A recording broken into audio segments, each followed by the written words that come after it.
I got to figure that out. Yeah. Like, what do I want to be doing? Like, what's my offer? You know, what do I have to offer anyone? You know, like, do I go into just how to buy a house? Do I go into flipping houses? Do I go into property development?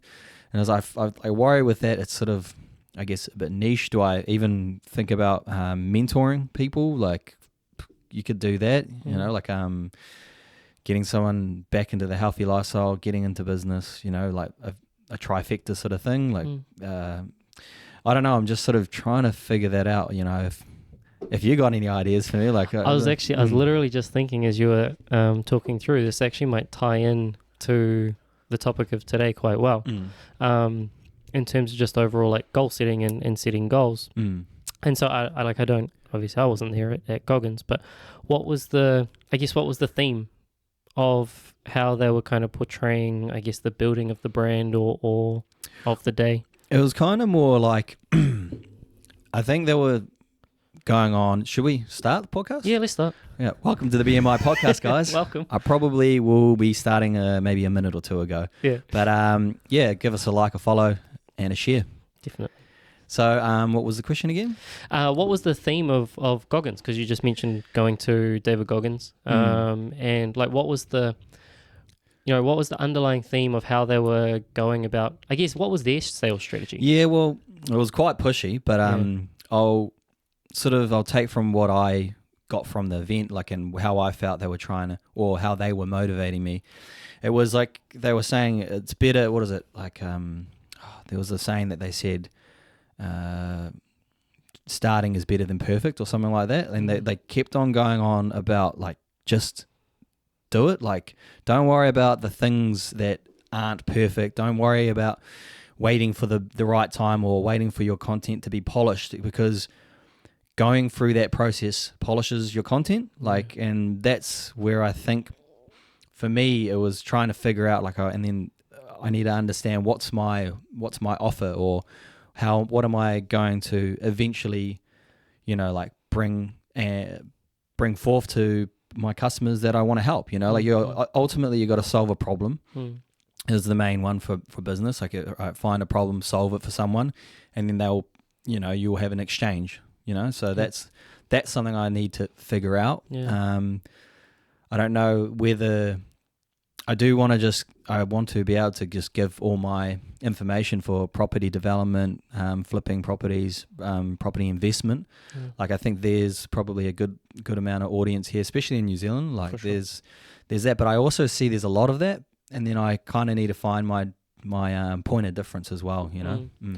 Well, the reason I kind of brought that up, it's mainly because in talking about goals and thinking about goals, I think we have talked about the golden circle at some point in the past. I can't remember what episode it was, but it was from Simon Sinek's book, Start With Why, which Start With Why is essentially, you know, whenever you're going into setting goals and trying to motivate or create a business or anything, having the central focal point of that.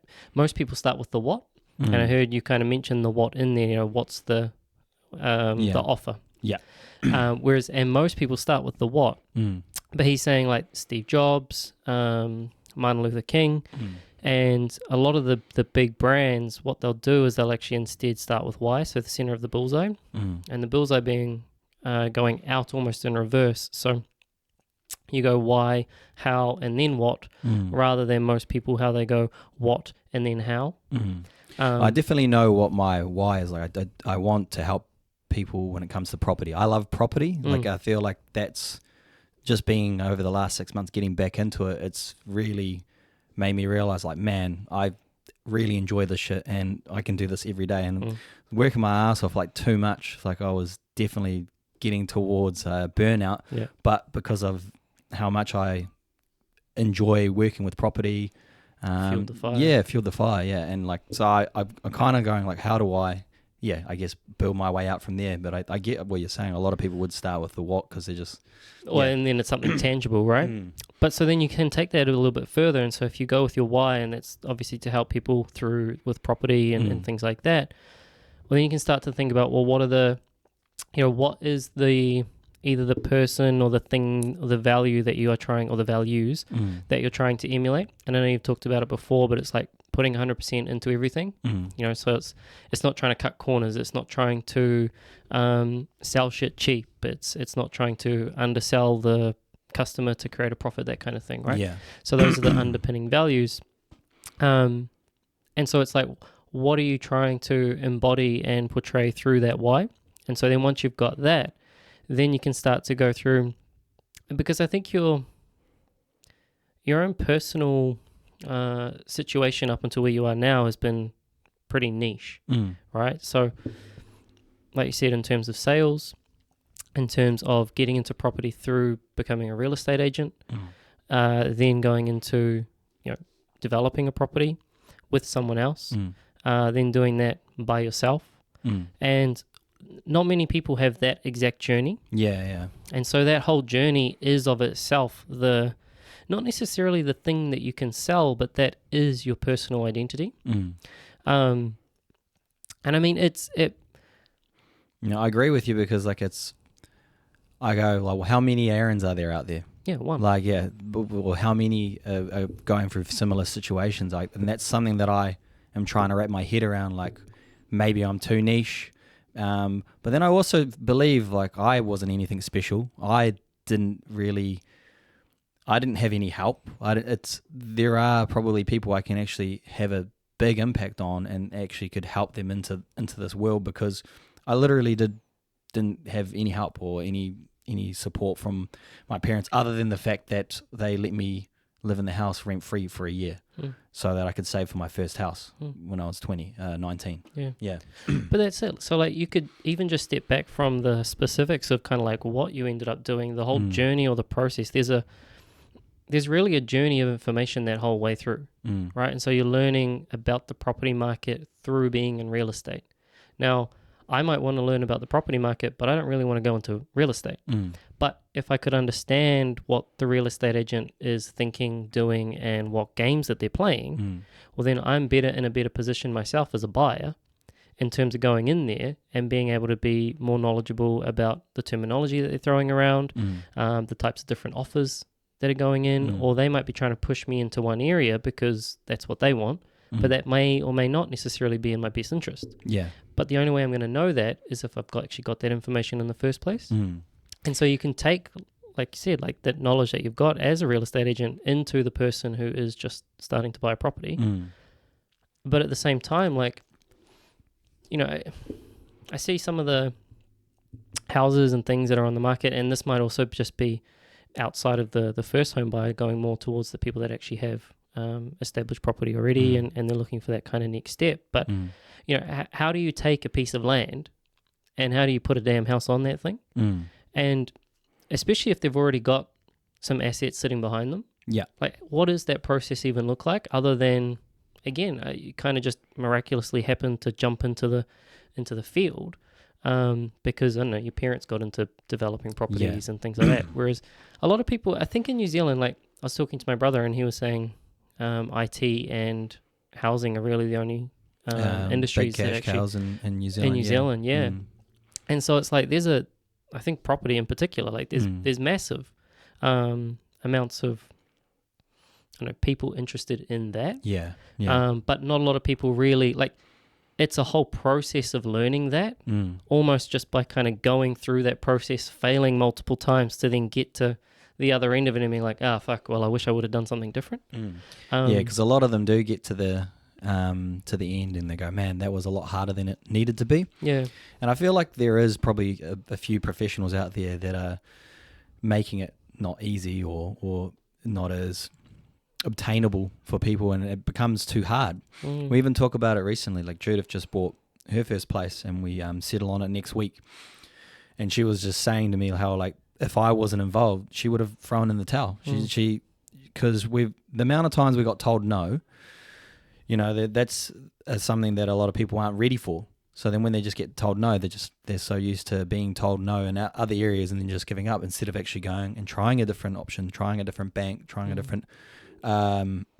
different approach with the mortgage broker.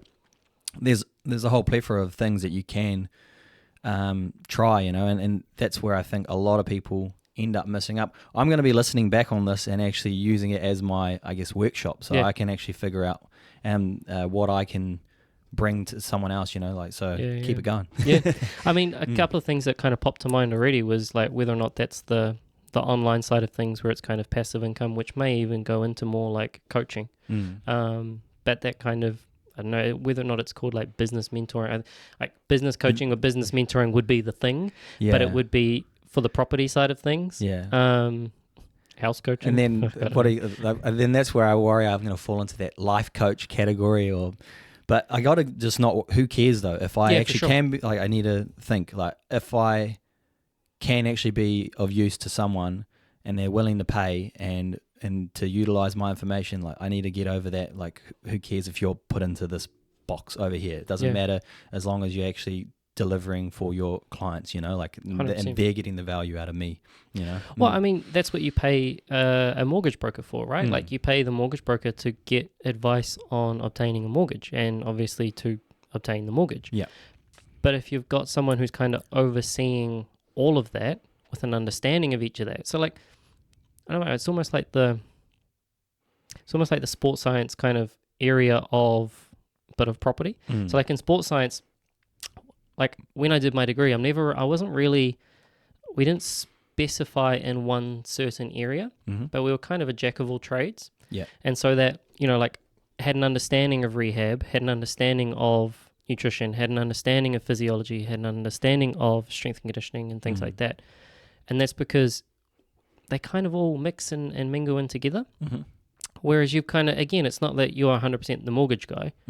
You're not the real estate guy. You're not the development guy or the builder, but you have an understanding of each one of those areas enough to kind of push people in the right direction for those. And so they can at least, know what they should go and look for when they go into that, if they're going to speak to a mortgage broker, if they're going to speak to a builder, if they're going for consent, how long should I actually take before, or how long should I plan in my in the whole structure of things in order to get this thing across the line. Yeah.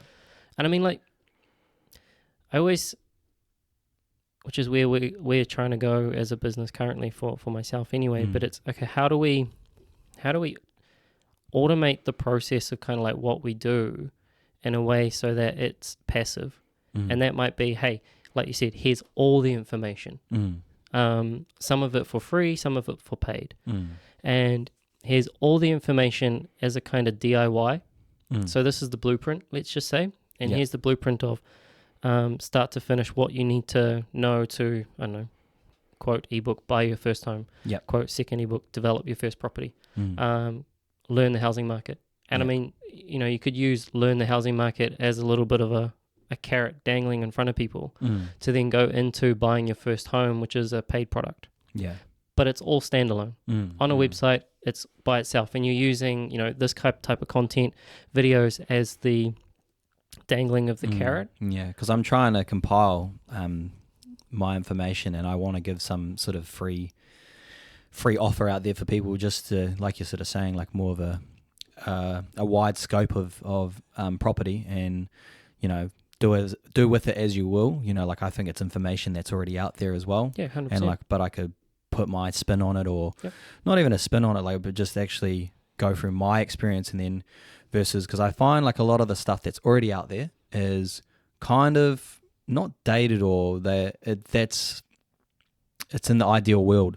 It's not necessarily how it always plays out. And like, for example, like what we went through, how many times did we get told no, that we can't borrow or something like that, and it's figuring out those little things, because that's where they kind of go, well, first of all, you go to a mortgage broker, you give them your details, you do this, you do that, and then you wait for a pre-approval, and then, oh no, sorry, you can't get a pre-approval, or your pre-approval's down here, you thought you were way up here, or you even, instead you would just go 3 months earlier, like something like that information. Go in 3 months earlier, do a pre-application meeting with a mortgage broker, get a plan sorted for yourself, and then you can actually set yourself up for when you go to the bank. Instead of trying to go to the bank, you end up shooting yourself in the foot, because then they know you've got bad like, what do you call it, account behavior, you know? So like, you know, there's things that you need to be doing to tidying yourself up so that you can present yourself as best as possible, you know, stuff like that. Yep. Yeah. And I mean, like, it's all that type of information, which I think in its own individual is a good dangling of a carrot. And then when compiled all together into something that is obviously tangible and take away, then that becomes the online kind of passive income product that's kind of like sits by the side. And then what you do from there is you take that and then you create your own personal element from it. And that is, well, hey, like, you know, there's the coaching call, right? Like, you can have this and we can kind of work together through it, but we'll work together one-on-one through that, and we'll go through all the problems and barriers that you're facing in real time. Yeah. And so, you know, the value in that, and of course, higher price point because it takes your personal time in that sense, but that ends up being, you know, we work together over a period of, I don't know, 4 months, 6 months, however long you think it takes to kind of put yourself in that position to own your first home or whatever it is, and literally coach you through that process using this as the blueprint. And so you go through that blueprint, but you might, like you said, you might come up with a barrier of, hey, you got to know from this person. It's like, okay, that's all good. Let's put our ducks in line. Let's set this new goal and we'll go over here and do this one instead. Or we already expected that one. We just wanted to see where we're at, kind of thing. And we get to work through, again, in real time, one-on-one with a group of people to, let's establish this goal for them, which ends up being buying their first property or developing a home, which would be kind of another one. Yeah, because I do think it, like the way I try to, I'm thinking about it in my head is like the information I can give to anyone. I think all the information's always out there. So there's going to be a few little special golden nuggets in there that I'll probably put behind, like I would say, you know, because there are ways that you can sort of play the system a bit, you know, like it's not that you're not doing anything illegal or anything like that. Oh, jeez, you never start with that, either. But like, some people like that shit. No, but you know, like there's ways to actually get around there's some certain rules that are in place that are actually just should not be in place. Yeah. And that's what banks just have to have in there as like checklists and stuff. So, you know, it will be something like moving your Sky subscription to someone else. Yep. Like, you know, something like that could actually affect your serviceability, even though you know that as soon as you go in, you'd obviously run your numbers and you wouldn't go and try and bite off more than you can chew, but like there's certain things that you know that they put that as a high alert thing to look into, and then that, which is just Sky. They were like, oh, do you need Sky? And it was quite a weird one. We're like, okay, we'll cancel Sky, and then they're like, okay, cool, and then we're like, and then we can just literally start it up as soon as we moved into the house. Like it was very weird, you know. Like, yeah. But sorry, what were we talking about before? Like, but yeah. Anyway, it was just like there's all the information out there. I think, and I think it's going to be leaning more towards the coaching has to be a part of it. Yeah. Like even getting Judah through to the finish line, it's a whole lot of coaching. Like people don't, I would say people actually probably do realize, and that's why they probably throw in the towel a bit too early, because they got no one on their side. They got no one kind of giving them that insider information, you know? Yeah, I mean, and yeah, I guess within what does that look like, and or how does that process actually kind of go through? And the reason I kind of say about the blueprint as well is mainly because it kind of gives you structure during those coaching calls. And so you know roughly, you know, the process that each person is in at any given point in time, but so too do they. And they know where the kind of finish line is going. But it also just sits there for the people that are interested that don't want to pay premium. And so you'll find a lot of people kind of like sit and idle, especially while they're, you know, stumbling upon your content online. If they follow you, but they're kind of that kind of stalker fucking behind the fence. Yeah. just always just watching. Yeah. You know, a lot of that will they'll still buy into you. Like you have the golden 1,000 clients, or the 1,000 client rule, or that kind of thing, or 1,000 follower rule, or 1,000 true fans is what it is. Yeah, that's it. Yeah. Where, you know, like that first 1,000 is really or that true 1,000 fans is really what will kind of drive your content. And that is they just buy into everything that you put out. And the goal is to get that. So they're on, you know, they're a coaching client. They buy the products and things that you put out Mm. there. They jump Well, over, they're buy some like-minded. coffee. They align with you 100%. quite a lot, right? Like Yep. that's generally the way that it works, right? Yep, exactly. They're like you, and they buy into what it is that you're doing. But then you also just have the people that kind of sit on the fence, and even behind the fence. Yeah, like I said, they're kind of just peeping through. Yeah. But those people will still buy your product. Yeah. And especially because it's not as confronting as obviously getting a call. And the value is, of course, in the call or in the coaching. But it's like I said, it's your ideas are then just out there. And so people, they'll buy double. Like if they're buying the book or the e-product or the course or, you know, the millions of different things you can do with essentially the same curriculum these days, they end up jumping on a coaching call at some point. But again, they're the ones that are kind of hesitant to buy, and they'll buy the low price point. You know, they would have got the free hook. They're like, oh, that's a good piece of information. Yeah, I want to learn a little bit more. They kind of just dabble their way. It's almost like me getting into the DMC. Yeah. It kind of takes me about an hour to actually get into the ring. I remember that. They'll purchase in the same way. Knee deep, yeah, ankle deep first. Ankle deep. You know, they kind of got to go through that whole process. Where they just consume the free content. They might sit there for fucking 6 months just consuming free content, and then they'll get the cheap content, and they'll buy the digital product. And some people might stay there, and they might just purchase the digital products, and they're like, I have my own self-motivation, I'll go and do my own thing. Because that's what I would actually rather, like, to be honest, I'm off hustling, doing my own businesses as well. Like I don't think it's for me to make like heaps of money off of people. More like you're saying, if it's another one-on-one coaching, probably for my time because I do have limited time because of how much I'm taking on at the moment. Yeah. But like I would rather them actually use my free information and like use that actual information and do it themselves. Like I'd rather them do that with the little tips and tricks that in my thought that I'm going to put out in the free offer, you know? Yeah. I mean, and another one that you can kind of go to, or which is a good question that I kind of stumbled upon with goal setting side of things, is like, what lights a fire in your belly? Like what really gets you going? And you can throw down like a few things on a piece of paper and you just think randomly. But what actually really excites you when you put it down there? And you get this little sensation too, like you'll write something down and you're like, oh, fuck, I really want to do that. And a lot of the times it's, you know, you don't really know until you put it out. And then you'll write something down, like I'll write down lose 10 kilos or something, and I'm like, I don't need to lose 10 kilos. That doesn't light a fire in my belly. I'll put on 20 kilos. I'm like, yeah, but I kind of don't want to take the gear that'll help me get the 20 kilos. And I don't really want to get fat either, so that's also not going to light my belly. Yeah. But there might be something in between that is like, fuck yeah, like I'm down for that. I know, like we were talking like about a marathon or something like that. How right? That lit you up, you know? Like, definitely. In the moment, that 100% lit me up, and it was just like, yeah, okay, that's slightly scary. But it almost needs to be that little bit of scare kind of antic in there where you're just like, fuck, okay, I don't actually know if I can achieve this, but fuck it.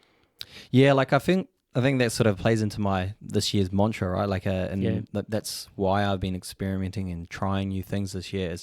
It's like embracing that difficult, because most of us are kind of, I guess we could relate this back to goals. You know, we kind of set goals for ourselves, but then they're always a little bit, you know, they're obtainable. So then they kind of feel like, oh, well, I can obtain that, so I'm not going to actually give it my all.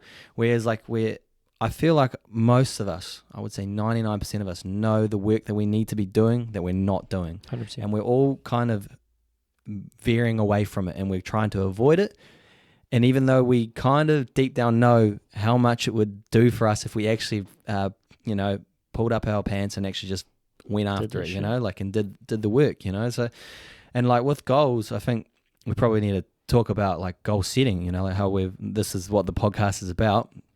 Not about me and my personal brand, but but it's like a goal. No, it's a goal of mine, you know, is I want to help as many people as I can. Like, I don't think I'm going to be helping, you know, millions. I think I'm going to be helping a select few, but like that makes a difference for me because I got help when I was going through that stage anyway. But with the goals, I like to set them, I like to just dream, like big. And that seems to be my thing. But I don't forget about them. So I think that's where a lot of these entrepreneurs, or what do they call them? Positive speakers, when you go see them and stuff, they kind of motivational speakers, there you go. How they say, write down your goals and look at them every day. For me, I have like a recorded clip that I recorded of myself saying my goals. I want to retire my mum, I want to do this, I want to do that, and then but changing the words as well. I'm like, I am going to do this, I am doing this, or I am this, or they're called I am statements. Yeah, I am statements. Yeah, and that's where I think a lot of people need to, I guess, whether you believe it, like believe the bullshit, you got to kind of dive into that. And even if you think it's stupid, it really works. It genuinely does. Why would thousands of people across time always talk about it, and especially with the writing your goals down and having them visible, or like you need to be able to see them every day or something like that. Like for me, mine's that recording. And then also I'm just constantly thinking about those, because then the way I think of it, me and Judith talk about it when we're going for walks, is how can I, like that is so far fetched for me to want that. Like if you look at my position that I'm in now, and then how am I going to get there? You kind of need to go, well, I need to think of there and then work myself backwards and from this stage here. And you kind of need to think of your steps, and that's how I use it. I use it as like, fuck man, that's a huge ask. But I think anything's possible, I think as long as you're willing to put in the work. And so you just start thinking, okay, what do I need? How do I need to get to there? So I need to be doing this before the end of this, like whether it would be getting another property, or whether it would be getting your first property before this certain time, and set yourself some tough deadlines. Don't be super upset if you ever go over it, but try to be getting as near as you can to it. Like with, I was really gutted with my running, getting that injury. Like I was getting close to it. I think I was going to fall shy, but just the journey itself was really good, and I will, once my knees back up and healthy, I'll be going back into it, so. Yeah. Well, and so this is why I think it's important to start with the why, and that's not necessarily like, why am I obviously doing this, but from the perspective of like developing that identity over time. And that identity is that it's looking and reinforcing what those goals actually are. Like if you set a health-based goal, but you don't look at those health-based goals, or nothing you do confirms to yourself that you're a healthy person, how are you ever going to achieve that? Much like in the entrepreneur space, right? Like if you're starting a business, but yet obviously at the start, like it almost seems like you're failing more than what you're succeeding. Like you're not there yet. You've still got so far to go. And when you're looking only at it's the all destination, part of the journey, right? Yeah. But part of that why is, it's who I am. And so in the email I sent out over the weekend, I used the example of a vegan. Like if you're following a vegan diet because you care about the cruelty to animals, you're more likely to stick to it than someone who just set the goal because they want to lose 10 kilos. Yeah. Because someone else told me that was a good diet for me. Yeah. Versus them having their own drive or their own reasoning. Correct. Their own set of beliefs that is driving them to do that thing. And just like, starting a business, let's say for you, is a core part of who you are, or helping people kind of go into their first home is a core part of who you are, because you're the entrepreneur, you're the property guy. That's the you thing, and so when it's developed around that, whether it is, helping your mum or helping other people get into that, a core part of it is actually, it's just who you are as your own person. And that's why I think people need to start developing that, like actually have a true conversation, not just try to come up with random things that they think their whys are. It's like, because I want to be healthy. And it's like, that ain't going to fucking get you anywhere. Like you don't even know what healthy looks like. We all want to be healthy. Yeah, exactly. Like, what's the reason you're not being healthy right now? Like there's so many barriers that are in the way that, if we're not truly thinking about like, actually, who am I, or who do I want to be? Like you're the successful person that's going to be helping people, family, and a group of people. Like that's really that core foundation. And so then every other choice is, well, I need to be better for myself. I need to be better for others, and I need to be pushing those boundaries. And that's going to be more motivating for you to push those boundaries, because that's a core part of your identity. And so then what and how can basically come after that. And so once you've got that why, which most people skip on, then it's that scared kind of, holy shit, I don't know if I can do this, dream big kind of goal and aspiration. Cool. And like you said, now break that down, because we need to prove that we can get there. We're definitely not there now. Yeah. Otherwise it wouldn't scare us. Yeah. We'd be bored and we'd go around a big fuck off circle because we'd be so bored, just because of course we can achieve it. You know, if I wanted to drop a kilo, there's nothing, I could do it tomorrow. And so it's like, just not drink water for the rest of the day. Right. Like I'm not motivated to do that. And if it was push came to shove, I'd be able to do it overnight. And I'd procrastinate all the time up until I'd really have to do it. Like if I had to, I don't know, weigh a kilo at the end of the week, I would do absolutely nothing for the rest of the week until Friday night. Yeah. Because I know that I can do it in 2 hours. Yeah. And you're going to trigger some people. Well, I've been trying to lose a kg for 10 years, all right? Fuck. But it actually is as simple as that. Like, and people, it's because you know that it's that easy, and that's why everyone's journey is different, right? Correct. So like that's for me, my high heights are never going to be, well, there's other people out there that mine's not even near the heights of theirs. Do you know what I mean? Like it's our own journey. Yes. But like it's figuring out, how do I get to there? What's that first step? Or, you know, and they don't need to be big steps. They need to be compounding efforts towards your goal, you know? Exactly. And it's those small wins, those small compounding efforts, that's actually what reaffirms the why in the first place. It reaffirms your identity. You are that person that's going in that direction. Every time, and this is the problem with setting only big goals and not working back from them, you set the huge goal, and if you don't work back, well, the only thing you'll ever do is fail at it. You're constantly, every single day, coming short because you're not there. And so if you're just confirming that you're failing every day, well, then you're never going to think that you're that person. And so those small steps, those little milestones along the way, is what compounds over time to actually teach you that you are that person. You are progressing to where it is that you want to be going.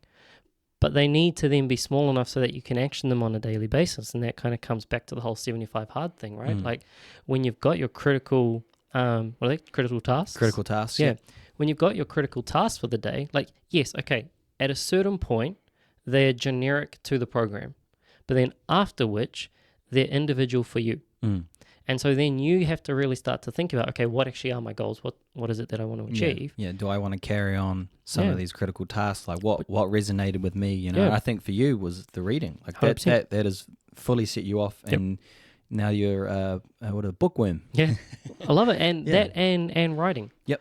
Journaling and reading, and it was like I never had the catalyst to read consistently enough to actually find that as the interest. Like I always wanted to read books, but then I never saw myself as a reader. Yeah. I was always the exercise guy. I would go and play sport. Sport guys don't read. Yeah. And so I would never sit down and read a book because I didn't see myself as that person. Yeah. Or you only ever did it for a stint where it wasn't long enough to see the benefits of it or gain the insights and see the benefits of actually reading, and instead of those small little windows and you're like, oh, you know, it just ended up turning into a drag. You didn't even finish it. You didn't get the golden nuggets out of those books that you wanted to get, or you didn't resonate with certain things, you know, so you didn't get that value out of it, and you didn't see it until you kind of were thrown, here you go, you got to go do that and go tick those boxes, and then you ended up falling in love, you know, with reading. And a lot of that's an active process. Like you have to, what I struggle with a lot of, well, I don't struggle with it necessarily, but I tell other people because I can see that's where they struggle, in particular with health, but this fits any goal. It's, you have to reaffirm why it is that you are doing the thing that you're doing. What do you actually like about the thing? And so if it's reading, it's like, oh shit, like I actually like having half an hour, whatever it is, that I'm not fucking on my phone. Yeah. Like I enjoy having to just focus on the pages rather than worrying about, you know, I can catch myself reading down a page and then forget what I read like 5 pages earlier. I'm like, fuck. You can just see that whole mind wandering thing kick into play. I got that quite a lot, especially if I ever left the reading to the end of the day. Yeah. I'm really bad for that, because then I'll be thinking, and one word will be something related to my day, and then I'm thinking about that while I'm 3/4 of the page later, and I'm like just zoning back in, and I was like, oh, fuck, I didn't even. Yep. And like with the 75 hard, sometimes it becomes box ticking, like because you've got so much going on. Exactly. But like I have been trying to do it a bit earlier, And because I would find myself just scrolling or something like that, and then I was just like, oh, well, I could actually just be smashing out my reading instead of me trying to leave it till 8:30 at night, and I'm knackered, and then I end up getting interrupted, you know, and then I failed because I left it late. You know, I failed because of me. So I left it late, and then Judith said dinner was ready, so I put it down, but I never went back to it. And I was like, fuck, like that next day. And that's where I think it, you know, that keeping on top of your stuff and making sure you're getting things done at the right time, you know, it needs to be quite important, you know. So But just know, like, if you are starting a new venture, you know, whether that's health, whether that's business, whether that's reading a book, whatever it is, like, it's more likely that you're going to not like the thing that you're doing in the start compared to whenever it is that it becomes the thing that is just a part of who you are. You're not that person. That's why it's a goal to be that person. Exactly. I wasn't a reader, and so I didn't actually enjoy reading to start with. But what you need to do is reaffirm why you're enjoying it. You know, much like eating healthy. Most people, they tell themselves how shitty the food tastes. They tell themselves how dry the chicken is, or how much they don't like broccoli, and how much they want to be having cheat meals or fucking they've got it the wrong way. Or, they should be searching for how they're feeling and exactly, and how much better they're feeling and exactly how much energy they have and just all those things like sleeping better. Like reaffirm the positives of the venture that you're going after, so that it entices you to continue to want to keep doing it. If I tell myself that, oh shit, this is so much nicer that I can kind of read a book and not be on my phone, I can be more focused, I can reduce stress, well, now it's more rewarding me actually opening up that book. If I tell myself, oh fuck, I have to slug through these 10 pages, I'm always going to be slugging through those 10 pages. And I think that's a key part of that whole process is, yes, definitely have the big aspirations, and that might be, I don't know, read 50 books a year or something. Right. If your goal's reading. Cool. You don't need to hit it in the first year. A lot of people don't realize, oh man, I missed a book this week. And they're like, now I'm going to just throw in the towel. It's like you can have goals, and then you can just kick them to the next year, and then you go, well, now next year I have to hit them. Like, you know, and then you got to just be hard on yourself sometimes as well. Like you got to make sure that you are following through, and because every time it's like you're losing respect for yourself when you don't follow through on the things that you tell yourself you're going to do. Do you know what I mean? Like in your own head, you go, I'm going to do this. I'm going to get up. I'm not going to snooze my alarm, and then you go and snooze it 3 times. You're already disrespecting your own word. Like, and that's what I think a lot of people don't realize, that they're not abiding their own self. So like you can't expect people to, you know, trust you or believe in you or follow you or anything like that if you can't even listen to yourself. Like you can't even be in control of your own self and your own mind. There was a huge thing that they talked about at the David Goggins, and it was reiterated across all like 5 speakers, is it's change your language.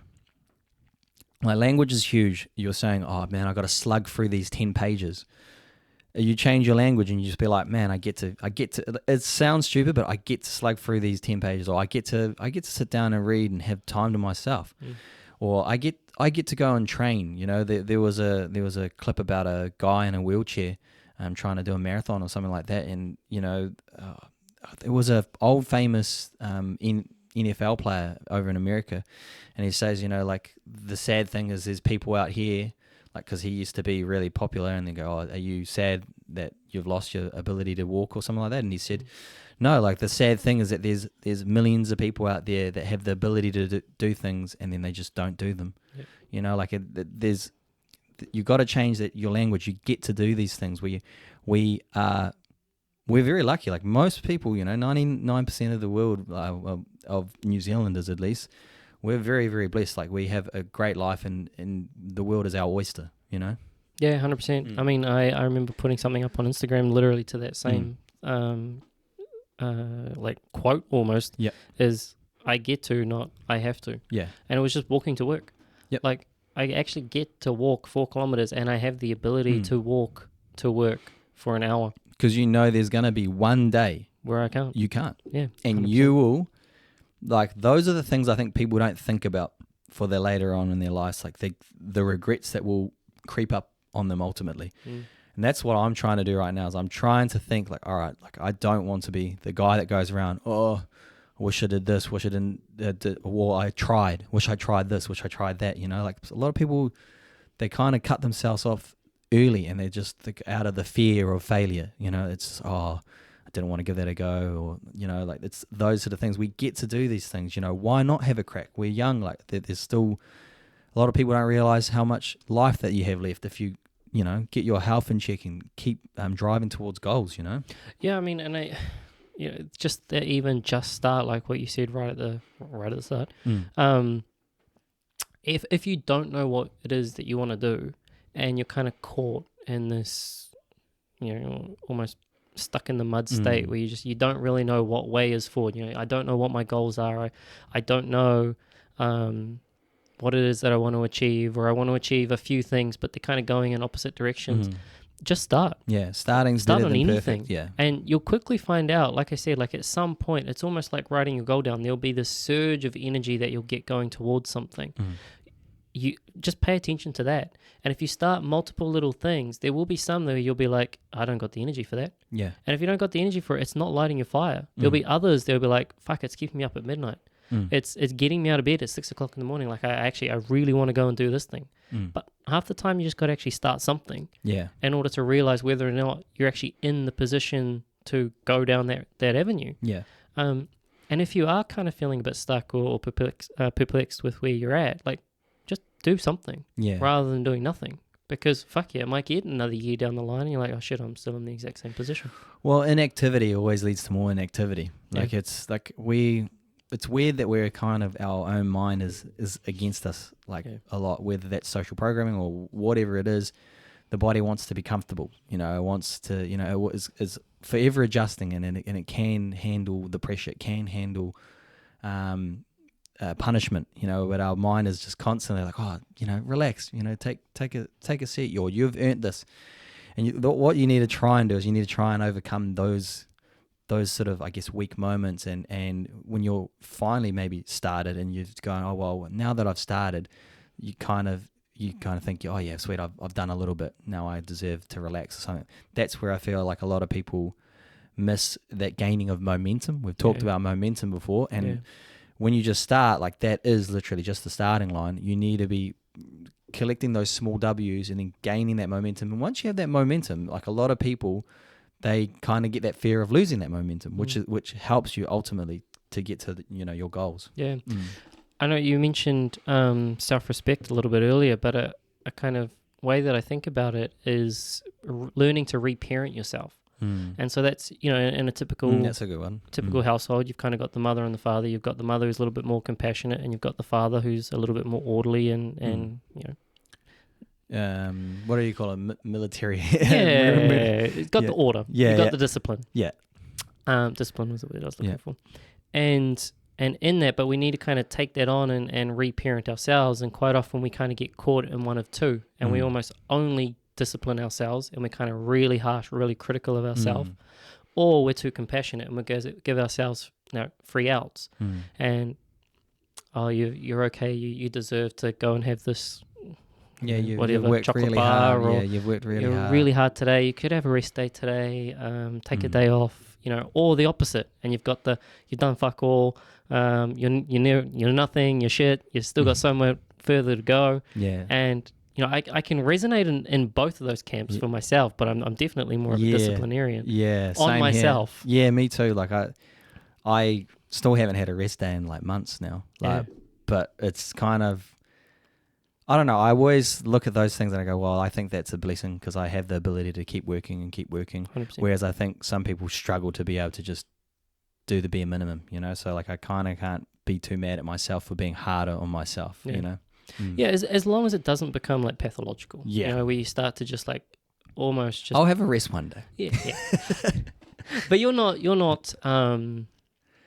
you don't put yourself into a depression because of it. You know, you don't self-criticize all the way to a point where you're no longer even doing anything, or literally running yourself further and further and further into a ground that's just completely counterproductive. Yeah, no, I never go that far. I always I do give myself a bit of grace after I realize, fuck, you've been way too hard on yourself. That's when I go, okay, whoa, calm down, mate. Like, and that's it. It's learning to reparent ourselves, and so it's like that's actually a good concept here. The discipline is really just a bit of self-respect.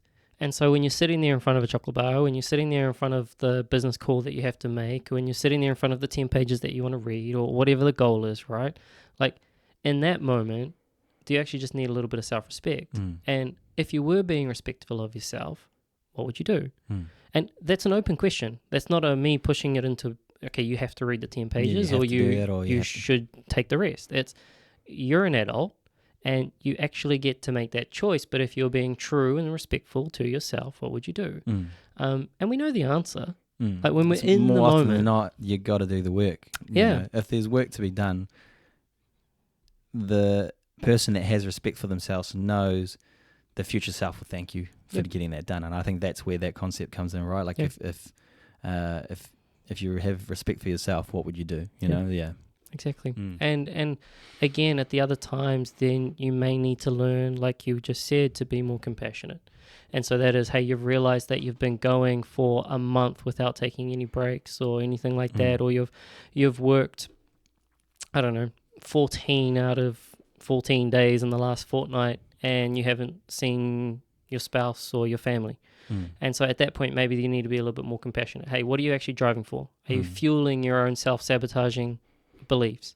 And actually, do you kind of need to take a step back and you know, you don't need to work the 15th out of the 15th day. You know, and so learning to reparent, there's a good bit of mother energy there too, and a good bit of father energy there, but it's, hey, which one is actually needed for that because most situation? people say, I'm working hard for my wife and for my kids. I was like, well, your wife and kids would They're much rather you, they'd much rather you not put yourself into the dirt early versus, you know, them having a few bucks extra when you are eventually in the dirt.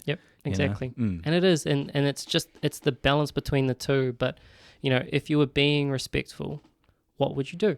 And again, like, that will be one of the two answers. But, and typically, you know, because if you're more on the orderly side or more on the disciplinarian side, it'll probably be too much order, not enough of the compassion. And the opposite, if you kind of always give yourself free rides, probably too much compassion, not enough order. And so just leaning into the opposite can kind of help to steady the ship a little bit. No, that was good, eh? Yeah. What sort of, I don't know if you want to, I'm not a big person on telling the world my goals. I like to have ones that I tell people, and I think I've said quite a few of our goals already on the podcast. Yeah. That I tend to have a few that I keep, you know, close to my chest, because I also think, you know, I don't know whether it's whether I'm worried about other people's opinion. It could be that. It could be that, like, I don't want someone else. It's such a big goal for myself. I don't want other people chopping me down. You're never gonna do that, because I already know it's such a big goal. I'm already kind of in my own head going like, fuck, it's a big goal. You want to do that, like, you know, that's sort of where I think those sort of goals are kind of good to, you know, keep to yourself and then use that as your own fuel. Because I sometimes a lot of people have close ones and loved ones. They want to see you. What is it? They want to see you do well, but they don't want to see you do better than them. 100%. Like, and that, especially in New Zealand, we've got that tall poppy syndrome in New Zealand. It's quite bad. I've experienced it a lot in my life. I kind of like it because it actually has made me just not ever. I've never bragged about my accomplishments, but most people know what I've been up to. So, you know, it's them that actually come up and, like, they tend to ask me, oh yeah, how's that going? And then like, that's where it becomes less people trying to tear me down, because they're the ones that are interested, or they kind of want to know how things are going, versus a lot of people, they kind of, like, if they see you being flashy and then, or bragging or talking about your stuff, that's when I think New Zealanders get a bit snarky and then try and bring you down and stuff. Well, I think you know, it can go bad on both sides, but it could also be good in both ways too, by telling people. And that's like, if you bring people in, then quite often they can help to hold you accountable. And I think you have to be very selective with who you tell, and obviously people that are either in line with that or anyone who's actually just impacted by that. So whenever you're setting a goal, so like if it's going to impact your partner, let's say, right, and you're setting a personal goal, and it's got actually nothing really to do with them, but it will have something to do with them by nature of just ripple effect. By proxy, It's going to impact them because you're focusing on your one thing and not them. And so letting them in on that goal helps for them to at least have an understanding of what you're doing. In particular, anyone who's close around you, and even coming back to like the whole coaching thing, whether or not that's a mentor. And if you've got someone there that's kind of like helping to guide that process, because that helps to take a little bit of the thinking out of it from your own hand, that can often be useful. But yeah, I'm not really a fan of telling everyone my goal. And that's mainly because like it's almost the masturbation effect where you're kind of doing the work, but you're actually not really doing the work. You feel as though you've done it. Yeah, that's where I think a lot of the entrepreneurs that I follow, they talk about is you get that gratification straight away. So you kind of already got what you were doing it for. Like, well, not that you are doing it for gratification, but a lot of us, we like it. We like a pat on the back. We like to know we're doing good, or it's a confirmation that we're doing well, or something like that. But that's where they say you get that instant gratification from them. They're like, "Oh, well done," and that's why with me, like for us, like I kind of like to be the guy. I caught up with a mate the other week. I like to be the guy that tells when I tell someone something, I'm gonna be doing it. And versus, there's some things like with business, like sometimes I don't think. I want to do these things, but sometimes they don't end up happening. So that's why those are the things I try to keep to myself, because I don't want to be the guy that's going around, oh, I'm going to do this. And like, well, my one was like we were buying a house, I want to be buying a house. And then I saw him and I was like, oh, and he said, oh, congratulations on Judith's house. And I said, I liked it because I remember you telling us about that. And I said, well, yeah, I tried to tell people the things I know I'm going to do, whereas you kind of don't want to be going, oh, I'm going to be doing these big things and then they see you 6 to 8 months later and they're like, oh, how's that new business going? And you're like, well, yeah, I didn't even start it or something, and that's embarrassing, and that's where I think a lot of people that can actually, cap them and they don't start because of those moments that they went and told people that they were going to be doing this. Yeah, I guess it's like having that self-respect, right, and following through on the things that you say you want to do. Yeah, and definitely, like, accountability is useful. Like, it's one of the most powerful levers that you can pull, because being accountable to someone helps to drive you in a certain direction.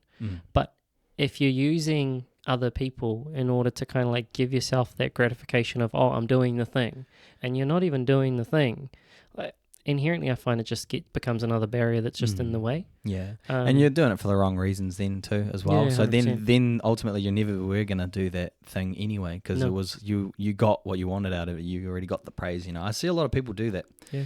And it's a shame a lot of people do that for, like, I guess their health too. They do it, they get the gratification, and then they're like, oh, sweet, and then they get the bag the girl, and then back to shit, like.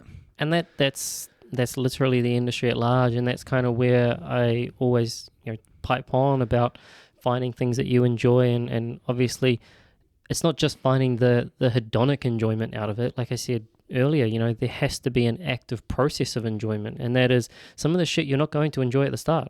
And so you have to actively find the things that are positive, even though you might dislike them right now. And that is like what you're saying about eating healthy. How do you feel after eating that versus how shit do you feel after eating Macca's or whatever? But it's changing that narrative. And that's an active process. You actually have to do it because it's not going to come natural. Running was a huge one for me. Yeah. Like, really, really hard for me to start. But I could always remember at the end of it, I always felt better about myself. Yep. So I would think about that. Because, like, when you're going through it, God, it's like, you just want it to be over and done with. But you kind of need to be true to yourself. I was like, well, you told yourself you're going to run for 30 minutes and not stop. And it doesn't matter about the speed. That's what I was doing. So I had to keep thinking. I was like, oh, well, I know I'm going to feel good after this. So just keep pushing through. Like, there's so many times that you want to stop. You just need to find those things that you're saying before that actually are what you are enjoying about it. They might be minute, but there's still small little things you can pull from it and go, okay, well, I did enjoy this part about it, even though 99% of it was miserable, you know. Like And it does, that enjoyment over time, I think, reaffirms the why. Mm. You know, like that actually brings back to like the whole person that you are trying to become. And that is, well, I'm telling myself, or I'm showing myself that I'm a runner. Why do I do that? Because I'm standing up every day, or I'm turning up every day, or whenever it is that I'm meant to be turning up and doing the thing that I don't really want to do, but I'm doing it. And oh, this is actually quite fun. Oh, there are parts of it that I'm seeing improvement. Now I can run for 30 minutes without needing to stop. Now I can run for 35 minutes without needing to stop. I couldn't run 1K before, now I can run 5K. All those little small wins. Yeah, it's not the marathon. Yeah. And the marathon is in sight further down the line. But for now, it's, oh shit, I can run 45 minutes. Yeah, it was a huge compounding effort for my running. Like for me, I stuck to that. I think for like 4 weeks, right, just running for 30 minutes, and then I put it up to 45, and then I just started. Once I gained that base, that solid base, and I wasn't running fast at all at the start either. You know, like my goal was never to actually run fast. My goal was just to be consistent with running, and then it ended up turning into like, man, the times started getting better and better, and then the body, you know, I finally shaved all the weight that I've been holding on to for those 3 years, you know, like and got down to 10% body fat, you know, so like that was the thing that ended up becoming an amazing result. That wasn't even a part of the goal, you know, and that's what I think a lot of people are missing is you actually gain quite a lot more by going out and achieving your goal, and it always leads to that next goal, and it leads to that next goal, and that's where I think people need to just get after it and kind of just don't really think and just go forward, just start, you know. Just start, 100%. Should we leave it at that? I think it's a good place. I think that was good. Yeah. Thanks for listening, guys. Cheers, guys.